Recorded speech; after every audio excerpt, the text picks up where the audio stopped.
پوری دنیا انہیں عزت کی نگاہ سے دیکھتے ہیں، اس میں کوئی دو رائے نہیں ہے، اور ہندوستان میں خاص طور پر ان کے نام کو مہاتما کے نام سے جوڑا جاتا ہے، اور اس میں بھی کوئی دو رائے نہیں ہے کہ ہندو اور مسلمان، سکھ اور عیسائی تمام کے تمام انہیں اپنا قائد بھی تصور کرتے ہیں، اس میں بھی کوئی دو رائے نہیں ہے۔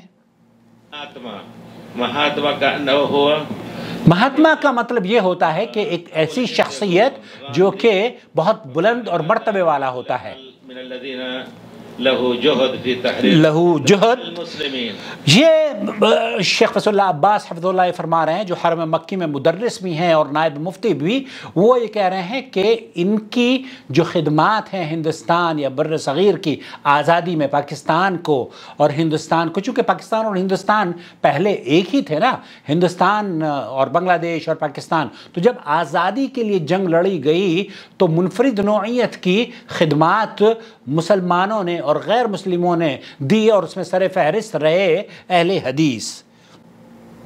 المسلمین جہدهم اول ما بدأوا في تحریر المسلمین من الانجلیز، فعلى كل حال له مقبرہ کبیر، لہو مقبرہ کبیرہ، یہ وہ مقبرہ ہے جس کو آپ دیکھ رہے ہیں جہاں پر لوگوں نے اپنی عقیدت کے نذرانے پیش کیے ہیں، فخمہ بأحجار کریمہ وغیرہ وغیرہ، وأخذوا بعد المعتمر مسمونهم مادری G20 کا انعقاد منعقد ہوا تھا وہ جلسہ، اور اس کے بعد پرائم منسٹر مودی نے ان تمام زعماء کو یہ دعوت دی کہ گاندھی سمادھی پر عام طور پر جب کوئی ڈیلیگیشن آتا ہے ہندوستان میں تو ان کو لے کر جایا جاتا ہے۔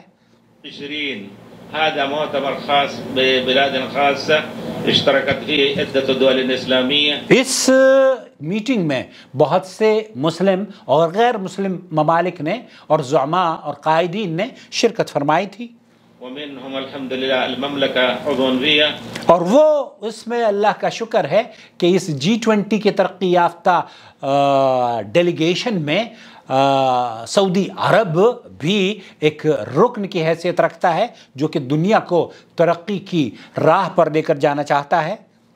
فذهبوا كلهم، ہم نے یہ دیکھا کہ پوری دنیا کے زعماء وہاں گئے ہیں، اور جانے کے بعد اس گاندھی سمادھی پر اپنی عقیدت کے نذرانے انہوں نے پیش کیے ہیں، پھول کی مالائیں چڑھائی ہیں۔ كلهم مسلمین وغیر مسلمین، کلہم مسلمان بھی گئے، غیر مسلم بھی گئے، وہ الى مقبرتی واہدوا له الزہور ورکعوا له، اور پھر وہاں جا کر بہت سے لوگوں نے تو اپنی عقیدت کے نذرانے پھول اور مالاؤں کے طرز پر پیش کیے گئے، اور بہت سے لوگوں نے جھک کر عقیدت کے نذرانے گاندھی سمادھی پر آپ نے لائیو ان کو دیکھا، اور BBC کی رپورٹ بھی اس سلسلے میں گشت کر رہی ہے۔ هذا الشيء الذي نرفع رأسنا بهذا وندعو الله تبارك وتعالى، اور ایک بات جس کو ہم ذکر کرنا چاہتے ہیں اور جس کو ذکر کرتے ہوئے ہمارے سر فخر سے بلند محسوس ہوتے ہیں اور ہمیں فخر یا یہ بات کہنے کی سعادت حاصل ہو رہی ہے، ان يكون دعوة كبيرة من اور یہ بات کہتے ہوئے مجھے اللہ کا شکر بھی میں ادا کرتا ہوں، اور اس رپورٹ سے جو کہ BBC نے رپورٹ پیش کی ہے وہ ایک بہت بڑی دعوت کے طور پر ابھر کر انشاءاللہ اترے گی۔ محمد بن سلمان، محمد بن سلمان، محمد بن سلمان ان تمام شخصیات یا ان ڈیلیگیشنز میں سے ایک ڈیلیگیشن یہ سعودی عرب کا ڈیلیگیشن تھا، موحدین کا اور ان مسلمانوں کا جو کہ وہاں پر اپنی عقیدت کے نذرانے نہیں پیش کرنے کے لیے گئے، اور BBC نے اس رپورٹ میں جو بیان کیا ہے وہ ونوحت بها BBC لندن، BBC لندن نے اس کو بڑے خوبصورت انداز میں پیش کیا ہے، ونوحت بها ايضا اذاعة لندن، وكذلك اول مرة اذاعة اهل الهند، اور یہ پہلا موقع ہے کہ اس طرز پر ہندوستان کی میڈیا، بڑے بڑے اخبارات اور ٹیلی ویژن اسٹیشنز اور BBC اور دوسرے بڑے بڑے جو میڈیا ہاؤسز ہیں انہوں نے اس بات کا تذکرہ سرخیوں میں کیا ہے۔ الهند، اذاعة الهند الاخبارية توضح معنى السلفية نفسها. یہاں جب محمد بن سلمان گاندھی جی کی سمادھی پر نہیں گئے ہیں تو بی بی سی نے اس رپورٹ میں اس کی وضاحت کرتے ہوئے سلفی دعوت کی ترجمانی کرنے کا ایک ایسا طریقہ انہوں نے اپنایا ہے کہ غیر شعوری طور پر دراصل وہ محمد بن سلمان کی دعوت یا قرآن و سنت کی دعوت کو عام کرنے میں بڑا معاون اور مددگار وہ بات ثابت ہوگی. قالوا لماذا محمد بن سلمان حفظه الله لماذا لم يذهب إلى. انہوں نے کہا کہ کیا وجہ ہے کہ محمد بن سلمان تمام دنیا کے 20-22 زعماء اور قائدین پہنچے ہیں لیکن محمد بن سلمان گاندھی کی سمادھی پر تشریف نہیں لے گئے ہیں، کیا وجہ ہے؟ قال لأنه هو سلفی. لأنه هو سلفی. کیوں اس لیے نہیں گئے؟ اس لیے وہاں نہیں گئے کیونکہ یہ سلفی المنہج ہیں، اہل حدیث کا منہج سلفی منہج ہے. ولذلك عندهم لا يجوز حتى البناء على القبر. كل هذه التفاصيل سبحان الله، كل هذه التفاصيل نشروا ان تمام تفاصیل کو باریک سے باریک اور تفصیل سے اس رپورٹ میں پیش کیا ہے جس میں محمد بن سلمان کو کہا گیا ہے کہ یہ سلفی منہج پر گامزن لوگ ہیں اور ان کے یہاں پکی قبریں بنانا بھی جائز نہیں ہے.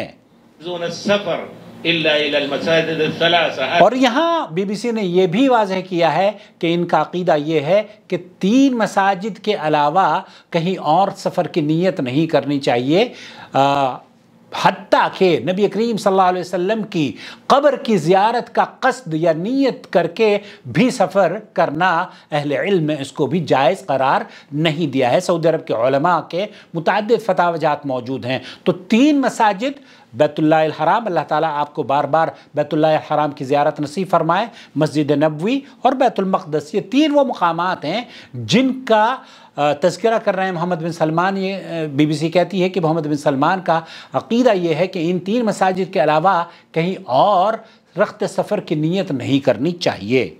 هذه كلها وأنهم الحمد لله على التوحيد الخالص. لا وذكروا أول مرة قال المسلمين فيهم حنفیہ. یہاں انہوں نے اس بات کا بھی اقرار کیا کہ یہ وہ خالص توحید کے ماننے والے ہیں اور یہ وہ مسلمانوں کا ڈیلیگیشن، وہ مسلمان بھی یہاں پر موجود ہیں جو کہ حنفی ہیں، شافعی ہیں، مالکی ہیں، حنبلی ہیں، حتیٰ کہ جعفری بھی ہیں.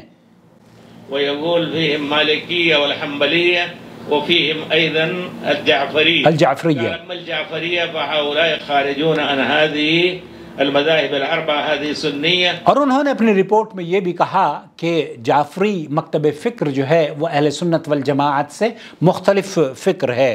الاربعہ هذه سنیہ. وَأَمَّا أَهْلُ الْحَدِيثِ، وَأَمَّا أَهْلُ الْحَدِيثِ جن کو سلفی کہا جاتا ہے، ان کے بارے میں بی بی سی کی رپورٹ نے جو پیش کیا ہے وہی فضیلت شیخ ڈاکٹر وسیع اللہ عباس حفظہ اللہ حرم میں بیٹھ کر اپنے درس میں اپنے طالب علموں، علماء اور مشائخ کو یہ پیغام دے رہے ہیں. هؤلاء فهم أيضا يحترمون الأئمة. ہم هؤلاء أيضا يحترمون الأئمة.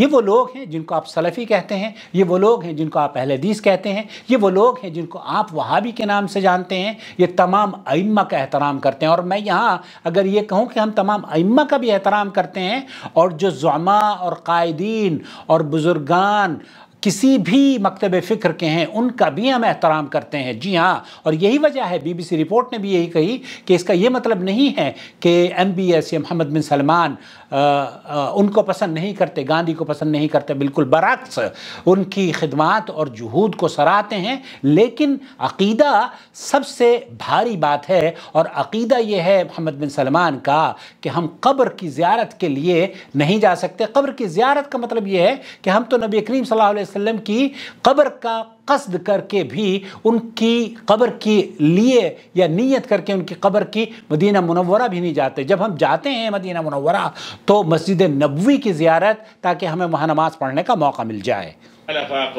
کتاب اللہ و سنت رسول صلی اللہ علیہ وسلم. یہ وہ لوگ ہیں جن کا منہج اللہ کی کتاب اور اس کے رسول صلی اللہ علیہ وسلم کی سنت ہے.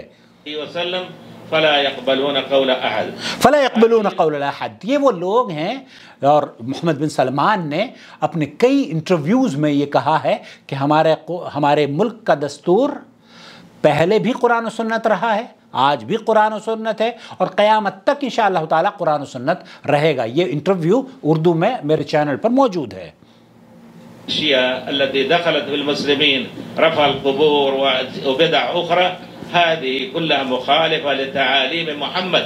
انہوں نے کہا کہ یہ بی بی سی کی رپورٹ ہے، انہوں نے کہا کہ یہ محمد صلی اللہ علیہ وسلم کی تعلیمات کے منافی امور ہیں جو کہ مسلمانوں نے اپنائے ہوئے ہیں بدعت کے طور پر، اور قبروں کو پکا کرنے کی بنیاد ڈالی۔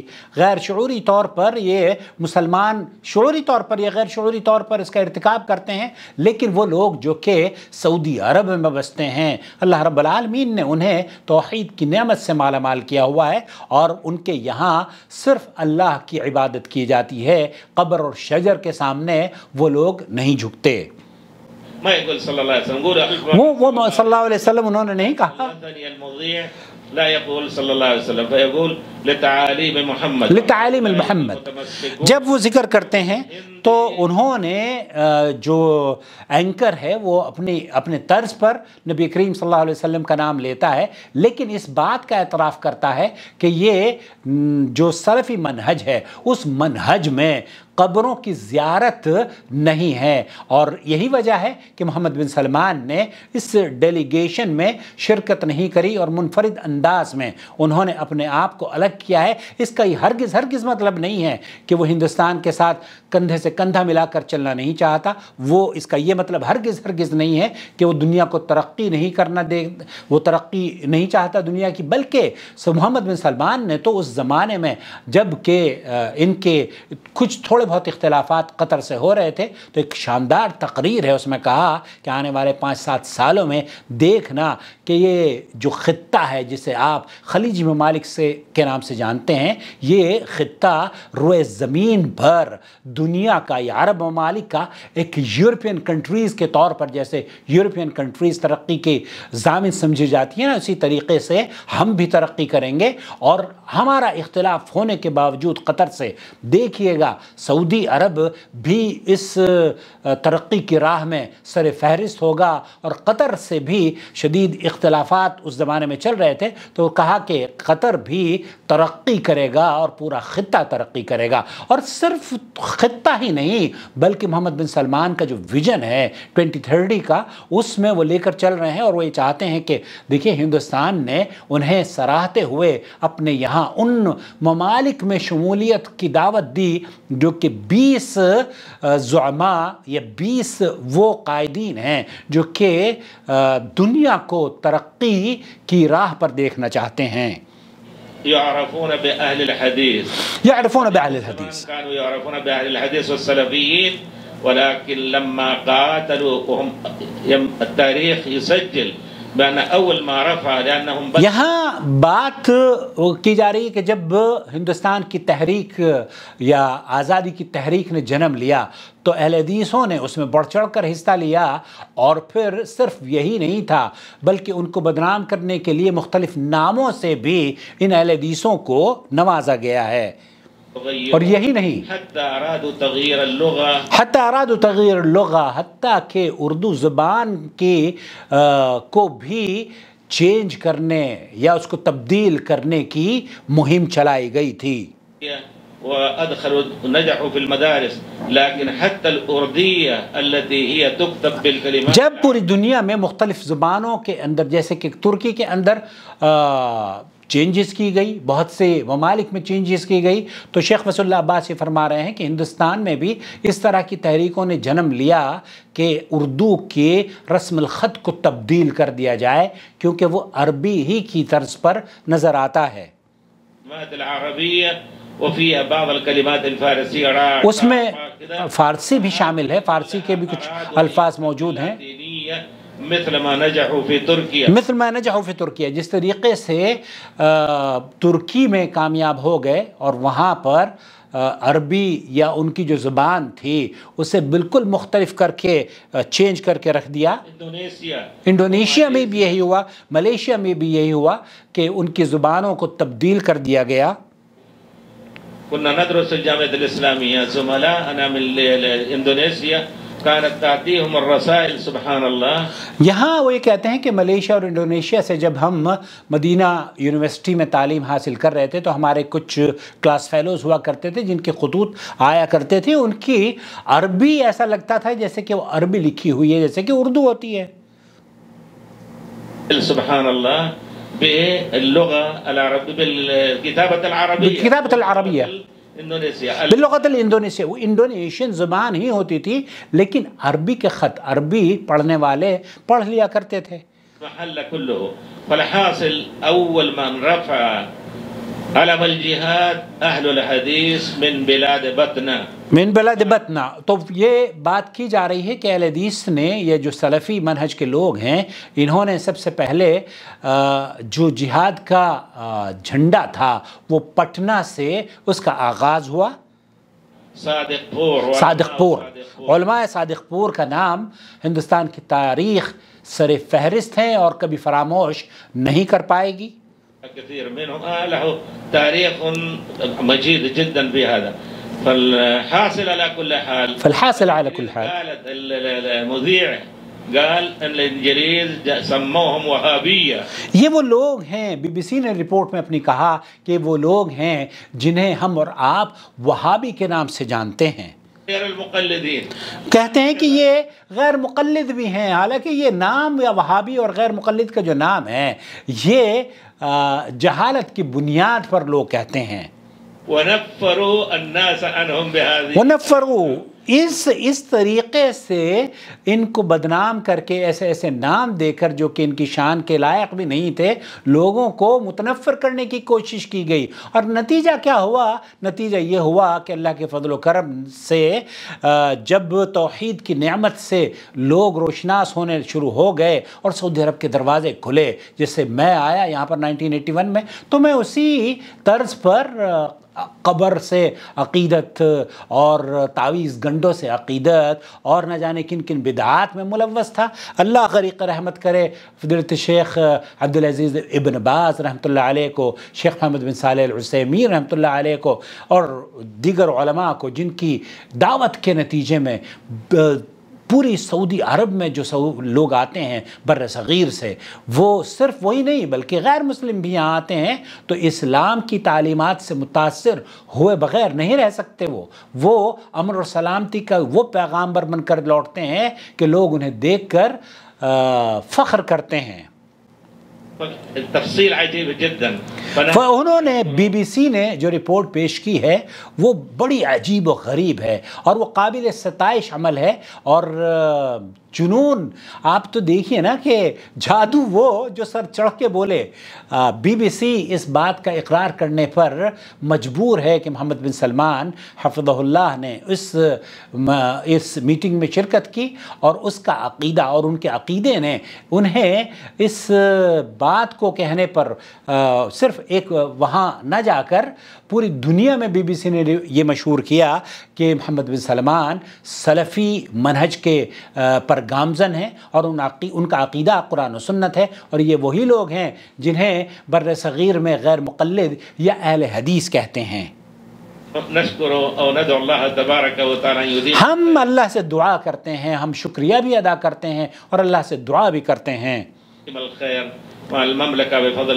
ہم اللہ رب العالمین اس مملکت سعودی عرب کا اقبال مزید بلند رکھے، اس کی نعمتوں اور برکتوں میں اللہ اضافہ فرماتا رہے، امن اور سلامتی کا یہ گہوارہ ہمیشہ بنا رہے اور یہاں کے قائدین کو اللہ تعالی حفاظت عطا فرمائے. اور اللہ تعالیٰ ان سے جو کام اور خدمت لے رہا ہے خادم الحرمین شریفین ملک سلمان بن عبدالعزیز، ان کے اولاد اور ان کے بھائیوں اور ان کے تمام رشتہ داروں، یہاں کے باشندوں کو اللہ تعالیٰ ان کو ہر طرح کی جزا سے نوازے. آل سعود الذين جربت الدنيا كلها یہاں أنهم أحيوا الدين الخالص. یہاں پوری دنیا نے اس بات کی سیکھ لے لی ہے کہ سعودی عرب نے جو دین کا پیغام نشر کیا ہے، یہ موقع ہاتھ سے نہیں جانے دیتے. یہ وہ موقع تھے جب کہ اللہ کے فضل و کرم سے بی بی سی نے رپورٹ بنا کر پیش کری، پوری دنیا تک یہ پیغام عام ہو رہا ہے. في هذا فهو آثم. أحيوا الدين الخالص بعد 8 قرون عجاف. یہ ڈاکٹر وصول اللہ عباس یہ فرما رہے ہیں کہ یہ وہ لوگ ہیں جنہوں نے قرآن و سنت کی اصل دعوت کو منظر عام پر لا کر روشناس کرایا ہے، پوری دنیا کو اس کا تعارف کرایا ہے. التي كانت فيها في مكة كل البدع. مكة فيها یہ مکہ اور مدینہ یا سعودی عرب کا کوئی ایسا مقام نہیں تھا. آج سے 100 سال پہلے لے لیجئے، شیخ محمد ابن عبد الوہاب رحمۃ اللہ علیہ کی تاریخ اگر آپ اٹھا کے دیکھیں تو اس دور میں بھی، اور مکہ کے قدیم دیکھیں تو وہاں پر بھی پکی قبریں ہوا کرتی تھیں. لیکن جب سے ملک عبدالعزیز اور ان کے بچوں نے سعودی عرب کا نظام سنبھالا ہے تو ان تمام قبروں کو جو کہ پکی تھی توڑ دیا گیا، اور صرف ان قبروں کو رکھا گیا جو کہ نبی کریم صلی اللہ علیہ وسلم کے منہج اور اسلام کی تعلیمات کے عین مطابق ہوتی ہیں. پکی قبریں بنانا نبی کریم صلی اللہ علیہ وسلم نے منع فرمایا ہے. مکہ فيها البنايات على قبور. مکہ کے اندر بھی شیخ فرما رہے ہیں کہ قبروں پر قبے، یا مدینہ منورہ میں بھی قبروں پر قبے ہوا کرتے تھے. ومنها بناية كبيرة على قبر خديجة. یہ حضرت خدیجہ رضی اللہ تعالی عنہا کی قبر پر بھی بڑا قبہ ہوا کرتا تھا. رضی اللہ عنہا. وكان هناك عرس سنوي. عرس سنوی، وہاں تو باقاعدہ طور پر مکہ مکرمہ میں شیخ چونکہ مکہ میں مقیم ہیں اور مدرس ہیں اور نائب مفتی ہیں حرم کے، وہ یہ کہتے ہیں کہ مکہ مکرمہ میں بھی صحابہ ایام جاہلیت میں جن کے قبریں بنی ہوئی تھی نا، وہاں سے جب نبی کریم صلی اللہ علیہ وسلم کے بعد تو بعد میں لوگوں نے ان کے اوپر قبے بنا کر عرس بنانا شروع کر دیا تھا. ہر سال جیسے ہندوستان پاکستان میں ہوتا ہے نا، اور وہاں پر تالیاں اور ناچ اور گانے، کیا کچھ نہیں ہوتا، تو وہ سب کچھ عرس کے نام پر مکہ مکرمہ میں بھی اور اس روئے زمین پر بھی ہوا کرتا تھا. لیکن اللہ غریق رحمت کرے ملک عبدالعزیز کو اور ان کے ساتھیوں کو شیخ محمد ابن عبد الوہاب کی دعوت کے نتیجے میں کہ اس روئے زمین پر توحید کی نعمت سے سرفراز اللہ رب العالمین نے سب کو متعارف کرایا، اور شرک اور بدعات سے اس روئے زمین کو اللہ تعالیٰ نے محفوظ فرما لیا. الرجال النساء وغيرهم والحمد لله. فهم قالوا حتى انهم لا يجيزون البناء على القبر وحتى قبر محمد. حتى قبر محمد، جیسے میں نے عرض کیا کہ نبی کریم صلی یہ وہ لوگ ہیں سلفی لوگ، یہ شیخ محمد ابن عبد الوہاب کی جو دعوت کے پیروکار ہیں، جو توحید کی نعمت سے مالا مال ہیں، ان کے یہاں ان کے عقیدے میں تو نبی کریم صلی اللہ علیہ وسلم کی پکی قبر بنانے کی بھی اجازت نہیں ہے. ان کے منہج میں تو نبی کریم صلی اللہ علیہ وسلم کی قبر کی زیارت کے لیے سفر کرنے کی بھی اجازت نہیں ہے. یہ وہی لوگ ہیں.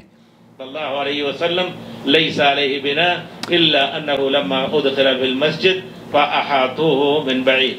وفي البقيع كل القبور من آل بیت الرسول من آل بیت الرسول. تو یہ علی کل حال شیخ ڈاکٹر وصول اللہ عباس حفظ اللہ فرما رہے ہیں کہ مکہ اور مدینہ کے قبرستان اس بات کے گواہ ہے کہ وہاں پر پکی قبریں موجود تھی، لیکن وہ منہج، جس منہج پر سعودی عرب کی بنیادیں قائم ہیں، وہ منہج جو اسلام کی تعلیمات پر مبنی ہے، اس منہج میں پکی قبروں کا اہتمام کرنا جائز نہیں ہے. اور یہ وہی لوگ ہیں جو کہ جس کی ترجمانی کرتے ہوئے بی بی سی نے اپنی رپورٹ میں کہا کہ محمد بن سلمان، ان کا عقیدہ یہ ہے کہ نبی کریم صلی اللہ علیہ وسلم کی قبر کی زیارت یا قبر رسول بھی وہ پکی نہیں کریں گے. تو خلاصہ کلام یہ ہوا میرے عزیز، میرے دوست، میرے بھائی، کہ بی بی سی کی رپورٹ پر ہم ان کا شکریہ بھی ادا کرتے ہیں اور اللہ رب العالمین سے دعا کرتے ہیں کہ اللہ تعالی